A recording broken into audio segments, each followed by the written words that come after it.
Good morning class. आज life process की हमारी 7th क्लास है। अभी तक हम 6 क्लासेस में इसमें काफी सारी चीजों को पढ़ चुके।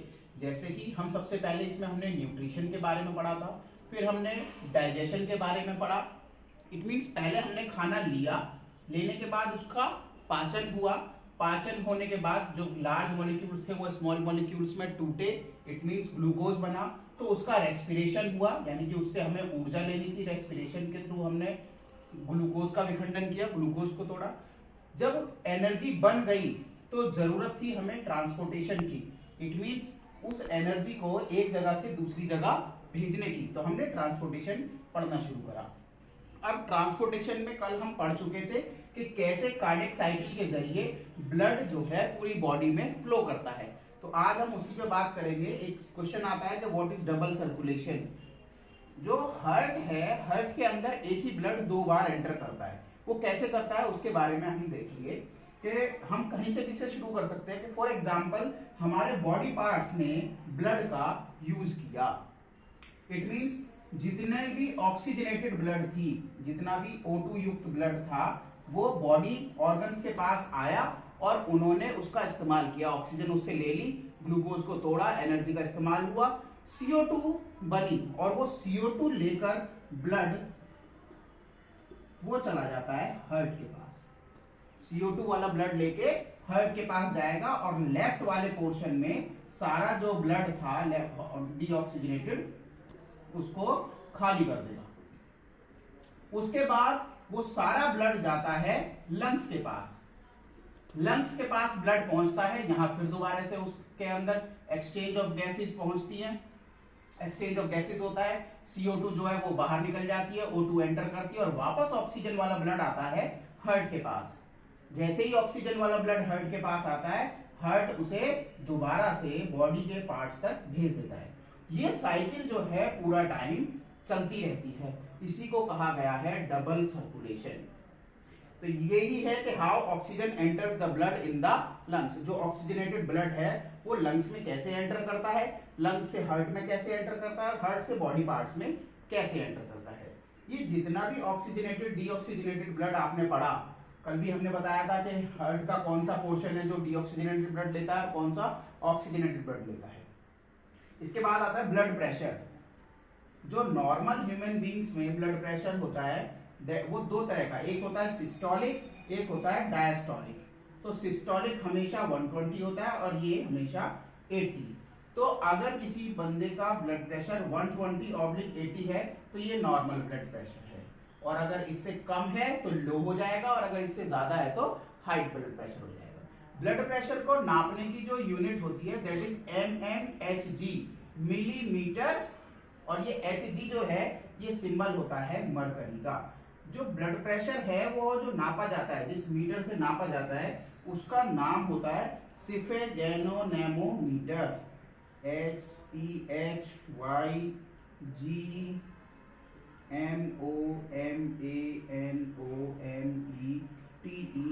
स्फेगैनोमेनोमीटर। इस मीटर में मरकरी फील्ड होता है। आपने देखा भी होगा डॉक्टर के पास, पतली से एक उसमें पाइप में या हमारे थर्मामीटर में मरकरी फील्ड होता है, इसलिए इनकी जो यूनिट है वो मरकरी के द्वारा ही नापी जाती है।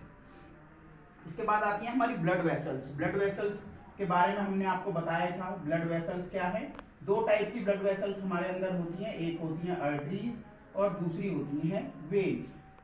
आर्टरीज जो है वो कैरी करती हैं ऑक्सीजनेटेड ब्लड, और वेन्स कैरी करती हैं डीऑक्सीजनेटेड ब्लड। यानी कि वेन्स में हमेशा ब्लड मिलेगा CO2 युक्त और आर्टरीज में मिलेगा O2 युक्त। इन दोनों के मोटे और पतले होने में भी फर्क होता है।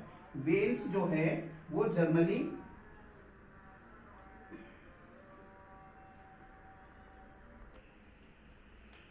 अब हम पढ़ते हैं कि आर्टरीज और वेन्स में क्या डिफरेंस होता है। हमने पढ़ा कि ब्लड वेसल्स 2 टाइप की हैं, एक आर्टरीज और एक वेन्स।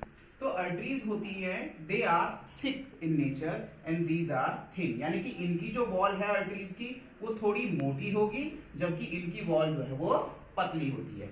ऐसा क्यों है? क्योंकि जो आर्टरीज होती हैं ये ब्लड लेके जाती हैं, हार्ट से ब्लड लेकर जाना, यानी कि हार्ट से ऑक्सीजनेटेड ब्लड को कैरी करती हैं और बॉडी के डिफरेंट पार्ट्स तक लेके जाती है। तो इन्हें बहुत हाई प्रेशर से ब्लड को मेंटेन करना होता है, इसलिए इनकी वॉल थिक होती है। जबकि ये टुवार्ड्स द हार्ट, यानी कि इनका काम है बॉडी ऑर्गन से हार्ट में ब्लड लेके आना, तो इसलिए इनकी वॉल पतली होती है। इनके पास हमेशा डीऑक्सीजनेटेड ब्लड होता है। जितनी भी वेन्स हैं वो हमेशा कैरी करती हैं डीऑक्सीजनेटेड ब्लड, और ये कैरी करती हैं ऑक्सीजनेटेड, मतलब साफ खून। इन दोनों में एक एक्सेप्शन है। एक्सेप्शन का मतलब होता है अपवाद, मतलब नाम उसका कुछ और हो और काम उसका कुछ और। तो नाम इसका पल्मोनरी आर्टरी है, लेकिन ये कैरी करती है डीऑक्सीजनेटेड ब्लड। जबकि इसको आर्टरी थी तो ऑक्सीजनेटेड ब्लड कैरी करना चाहिए था, लेकिन हमने हार्ट में पढ़ा था कि जो हमारे थर्ड चैम्बर से लंग्स तक ब्लड लेके जा रही थी वो डीऑक्सीजनेटेड ब्लड था। तो एक एक्सेप्शन इसका ये आ गया कि पल्मोनरी आर्टरी ऐसी आर्टरी होती है जो डीऑक्सीजनेटेड ब्लड कैरी करती है। सेम वही कि पल्मोनरी वेन ऐसी वेन थी जो ऑक्सीजनेटेड ब्लड कैरी करती हैं, लेकिन ये टुवार्ड्स द हार्ट होती हैं, हार्ट के अंदर लेके आ रही हैं ब्लड, लेकिन डीऑक्सीजनेटेड की बजाय ऑक्सीजनेटेड ब्लड ला रही है। तो ये हमारे आर्टरीज और वेन में डिफरेंस है। इसके बाद आती हैं हमारी प्लेटलेट्स। प्लेटलेट्स का काम हमने पहले भी पढ़ चुके हैं। प्लेटलेट्स क्या होती हैं? जिनका काम होता है मेंटेनेंस, यानी कि बॉडी में कहीं भी वियरिंग एंड टियरिंग चल रही है तो वहां पे ब्लड क्लॉट बनाना, ब्लड क्लॉट बनाने का काम हमारी प्लेटलेट्स करती हैं। अंदर कई बार जो आर्टरीज और वेन्स हैं इनमें से भी ब्लड लीक कर जाता है, तो उनके अंदर भी क्लॉटिंग का काम जो है प्लेटलेट्स ही करती हैं, उन सबको यही करती हैं। इसके बाद एक और हमारा, अब हम दूसरे एक और सर्कुलेटरी सिस्टम के बारे में पढ़ते हैं जो कि हमारी बॉडी में दूसरी तरह बिल्कुल सेम ब्लड सर्कुलेटरी सिस्टम की तरह एक और सर्कुलेटरी सिस्टम काम करता है, जिसे हम कहते हैं लिम्फ फ्लूइड या लिम्फेटिक फ्लूइड। ये वो सर्कुलेटरी सिस्टम है जो बिल्कुल ब्लड की तरह काम करता है, लेकिन पाया जाता है इंटरसेल्युलर स्पेस में। अब ये इंटरसेल्युलर स्पेस क्या होता है? मान लो ये 4 सेल हैं, 5 सेल हैं, या जो भी सेल है, इन सेल्स के बीच में ये जो स्पेस है ये कहलाता है इंटरसेल्युलर स्पेस। इस इंटरसेल्युलर स्पेस में भी एक फ्लूइड भरा होता है जिसको कहा जाता है टिश्यू फ्लूइड, या हम कहते हैं लिम्फ फ्लूइड। इस लिम्फ फ्लूइड का काम भी चीजों का एक्सचेंज कराना है, एक जगह से दूसरी जगह है, ट्रांसपोर्टेशन है। तो ये जो लिम्फ फ्लूइड है ये भी एक ट्रांसपोर्टेशन फ्लूइड की तरह ही काम करता है, जो कि पतली पतली कैपिलरीज के बीच में और सेल्स के बीच में पाया जाता है। Lymph carry digested and absorb fat from intestine and drain excess fluid to extra, यानी कि जितना भी डाइजेस्ट होने के बाद फैट था या और चीजें थी उन सबको एब्जॉर्ब करना और एक टिश्यू से दूसरे टिश्यू तक ले जाने का काम लिम्फ के जरिए होता है। थैंक यू स्टूडेंट्स, इसके बाद हम अगली क्लास में पढ़ेंगे।